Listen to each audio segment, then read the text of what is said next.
민주당사 당원존 과방위원장 버티기 어떤 내용일까요?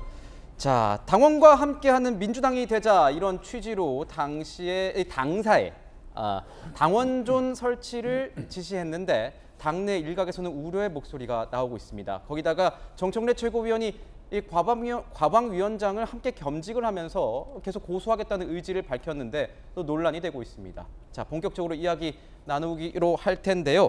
자, 어제 첫 상견례가 있었습니다. 여야 원톱들의 이 상견례가 있었는데 신경전을 보였다고 하네요. 여야 두 대표 그 현장 함께 보시죠. 어서 오십시오. 축하합니다. 네, 반갑습니다. 드디어 이재명의 민주당이 되었습니다. 이렇게 환영해 주셔서 감사드립니다. 1주택자 종부세 완화하겠다고 우리 대표께서 후보 시절 공약을 하셨는데 지금 협상이 진행 중에 있습니다.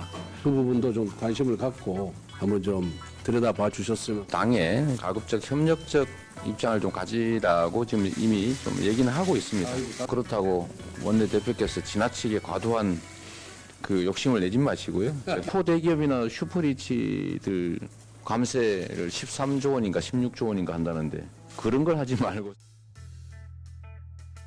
자, 화기애애가 아니라 화기애매했다 이런 표현들이 지금 나오고 있는데 김소영 교수님 보시기엔 어떻습니까? 저게 딱 앞으로의 이 여야 관계의 어떤 예고편 같이 보인다 이런 얘기도 나오는데요. 상견례 다들 해보셨으니까 아시겠지만 겉으로는 웃고 있지만 그 묘한 기싸움이 계속 이어지잖아요. 엄청나죠. 어제도 이제 비슷한 상황이었던 것 같은데요. 어쨌든 정권이 바뀌고 이제 처음으로 예산 편성을 하는 거다 보니까 이 정권의 철학이 담길 수밖에 없죠. 그런데 어쨌든 민주당과 국민의힘은 철학을 달리하는 당이기 때문에 기싸움이 있는 건 뭐 당연할 수밖에 없는 것 같고요. 결국은 각자의 철학을 어떻게 국민들에게 잘 설득하느냐의 문제인데 지금 뭐 민주당에서는 이제 그 종부세를 놓고서 부자 감세라는 이제 프레임을 짜놓고 있고 또 국민의힘에서는 아니다 예산 감축을 통해서 재정 건전성을 높이려고 하는 것이다라고 지금 어떻게 보면 그런 프레임 대결을 하고 있는 것이어서 얼마나 국민들에게 잘 설득할지 그 부분에 대한 기싸움은 뭐 당연하게 볼 수밖에 없을 것 같습니다. 자, 그렇군요. 어제 비공개로 진행된 이 회동에서 두 대표의 과거 인연이 회자되기도 했습니다. 들어보시죠. 알고 계시겠지만 두 분이 중앙대학교 동문 사이시고 그리고 고시반에서 함께 공부를 했었습니다. 그리고 얘기를 들어보니 미팅도 권성동 원내대표님 사모님께서 미팅도 주선을 하셨다라는 비하인드 스토리를 얘기하면서 우리 이재명 당대표님께서 안부를 전했습니다. 형수님께 안부 전해주세요라고 인사하면서 오늘 환담은 끝났습니다. 자, 대학 때 아내가 이재명 대표의 미팅을 주선했다. 그러니까 이게 화답하면서 형수한테 안부를 전해달라 이렇게 얘기를 했다고 하는데 어떻게 보셨습니까? 두 사람이 대학교 위아래 나이 차이는 있지만 뭐 이렇게 중대 법대 출신 동문으로 알려져 있는데 비공개 회동에서는 분위기가 어땠는지 궁금해요. 왜냐하면은 공개 회동에서는 조금 뼈 있는 말들이 오갔거든요.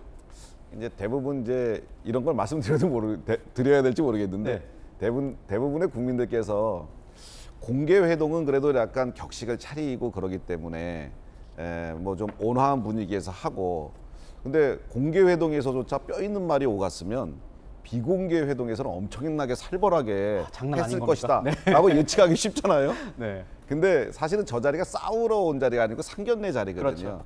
근데 상견례 자리에서 이제 국민들 앞에서 언론에 비칠 때 너무 둘 다 맹탕으로 뭐 반가워하고 뭐 오랜만이다 이런 걸로만 끝나면은 국민들에게 드리는 메시지라든가 특히 지지자들이 가가지고 그 정도 하려고 왔느냐 이제 이런 소리 나오기 때문에 두 분 다 뼈 있는 말을 공개 자리에서 하고 비공개 자리에서는 아마 이제 덕담이 오고 갔을 겁니다.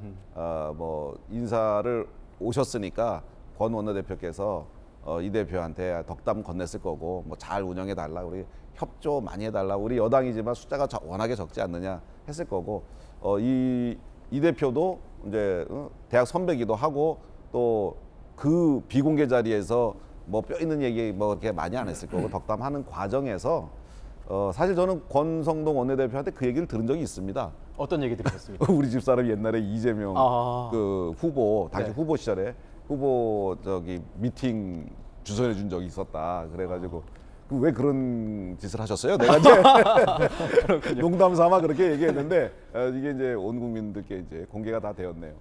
미팅 그 결과에 대해서는 제가 이따 따로 여쭤보겠습니다. 어떻게 되는지 궁금해서 갑자기.